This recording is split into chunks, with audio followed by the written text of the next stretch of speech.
क्या आपने कभी सोचा है कि इतने सारे लोग बिजनेस शुरू करते हैं लेकिन ज्यादातर पहले साल में ही क्यों बंद हो जाते हैं? क्या सच में बिजनेस चलाना इतना मुश्किल है या फिर कोई ऐसी गलती है जो हर नया व्यापारी बार बार दोहराता है? दोस्तों, ये सवाल सिर्फ आपके दिमाग में नहीं बल्कि हर उस व्यक्ति के मन में आता है जो अपने दम पर कुछ बड़ा करने का सपना देखता है। तो आइए आज हम समझते हैं क्यों छोटे बिजनेस पहले साल में ही असफल हो जाते हैं और कैसे आप इस गलती से खुद को बचा सकते हैं। जरा सोचिए, आपने दिल में जोश लाकर एक नया बिजनेस शुरू किया, दुकान खोली, कुछ लोगों को बताया, सोशल मीडिया पर प्रमोशन किया। पहले महीने कुछ बिक्री हुई, दूसरे महीने थोड़ी बढ़ी, लेकिन तीसरा महीना आते आते खर्चे बढ़ गए, ग्राहक घट गए और आत्मविश्वास भी डगमगा गया। आखिर ऐसा क्यों होता है? असल में बिजनेस की असफलता का कारण हमेशा नसीब नहीं होता है। ज्यादातर बार वजह वही होती है, हमारी तैयारी की कमी। बहुत से लोग बिजनेस में तो उतर जाते हैं लेकिन मार्केट की समझ के बिना।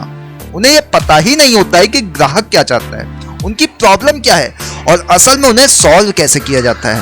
अब आप खुद बताइए, क्या आपने कभी किसी ऐसी दुकान से सिर्फ इसलिए कुछ सामान खरीदा है क्योंकि वो आपके घर के पास थी, जबकि दूसरा दुकानदार वही चीज ज्यादा सस्ते में बेच रहा था? जवाब है हाँ। इसका मतलब ये हुआ कि ग्राहक सिर्फ कीमत नहीं, विश्वास भी खरीदता है। लेकिन नए बिजनेस वाले अक्सर इस विश्वास को बनाना भूल जाते हैं। कमेंट में बताइए, अगर आप किसी नए बिजनेस में उतरे तो सबसे पहले आप किस चीज पर ध्यान देंगे? प्रोडक्ट की क्वालिटी, कीमत या फिर ग्राहक का भरोसा? देखिए, छोटे बिजनेस के असफल होने का पहला बड़ा कारण है योजना की कमी। बहुत से लोग बिना किसी ठोस प्लान के बिजनेस शुरू कर देते हैं। बस एक आइडिया आया, पैसे लगाए और शुरू कर दिया। लेकिन मार्केट की रिसर्च, प्रतियोगिता का विश्लेषण और ग्राहक की पसंद जैसी चीजों पर ध्यान नहीं देते। दूसरी बड़ी वजह है धैर्य की कमी।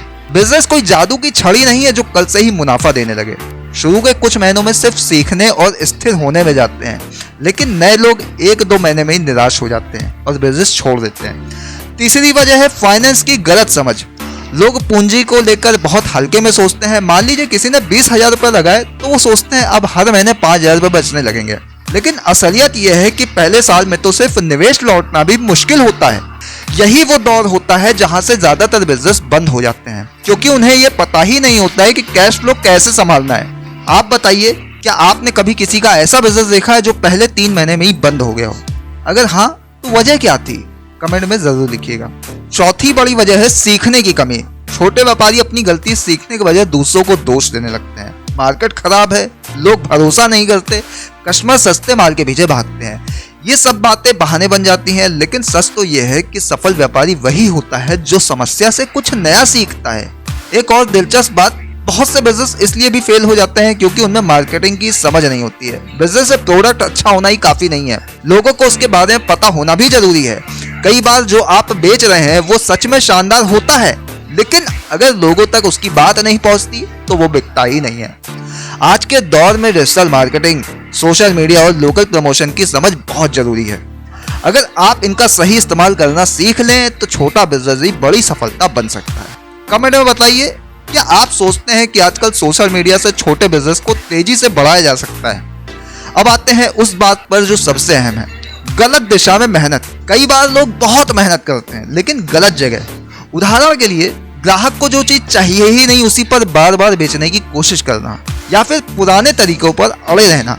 जबकि मार्केट बदल चुका है, बिजनेस में लचीलापन जरूरी है। जो बदलावों के साथ में खुद को ढालता है वही टिकता है। एक और गलती होती है टीम और पार्टनर का गलत चयन। अगर आपके साथ में ऐसे लोग हैं जो आपकी सोच नहीं समझते या मेहनत से बचते हैं तो बिजनेस ज्यादा दिन नहीं टिकेगा। बिजनेस सिर्फ प्रोडक्ट का खेल नहीं है, ये भरोसे, टीम वर्क और टाइम मैनेजमेंट का भी खेल है। अब सोचिए, जब इतने सारे कारण असफलता के हैं तो क्या सफलता असंभव है? बिल्कुल नहीं। असल में बिजनेस में असफलता आपको रोकने के लिए नहीं बल्कि सिखाने के लिए आती है। हर असफलता के अंदर एक सीख छुपी होती है। फर्क बस इतना है कि कोई उसे समझ लेता है और कोई उसे किस्मत खराब कहकर छोड़ देता है। अगर आप पहले साल में ही असफल नहीं होना चाहते हैं तो बस 3 बातें हमेशा याद रखिए। पहली, मार्केट की समझ बनाइए। दूसरी, पैसे का सही प्रबंधन सीखिए। तीसरा, धैर्य रखिए और सीखते रहिए।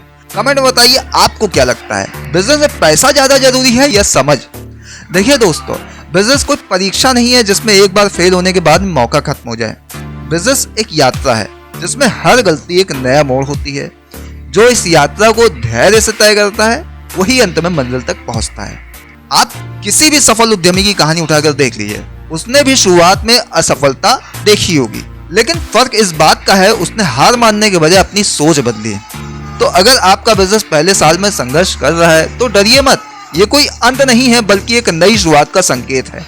हो सकता है कि आज आपके पास में एक दुकान हो, कल वो एक दुकान ब्रांड बन जाए, लेकिन शर्त सिर्फ एक है, हार मानने से पहले खुद को सुधारिए, क्योंकि असली हार तब नहीं होती है जब बिजनेस बंद हो जाता है, असली हार तब होती है जब इंसान कोशिश करना छोड़ देता है। और हाँ, अगर आप ऐसे ही सच्चे और व्यवहारिक बिजनेस विचारों को समझना चाहते हैं जो आपको प्रेरणा भी दे और दिशा भी, तो चैनल को सब्सक्राइब जरूर कीजिए, क्योंकि मैं वरांशु धनराज हर वीडियो में आपको वही बातें बताने आता हूँ जो असल में जिंदगी में काम आती हैं, किताबों में नहीं लिखी होती है, अनुभव में मिलता है। तो दोस्तों, अगली बार जब कोई कहे कि बिजनेस में रिस्क है तो मुस्कुराइए और कहिए हाँ रिस्क तो है, लेकिन उससे बड़ा मेरा विश्वास है। अब आप बताइए, क्या आप भी आने वाले सालों में अपना बिजनेस शुरू करने की सोच रहे हैं? और याद रखिए, असफलता अंत नहीं, समझ की शुरुआत होती है।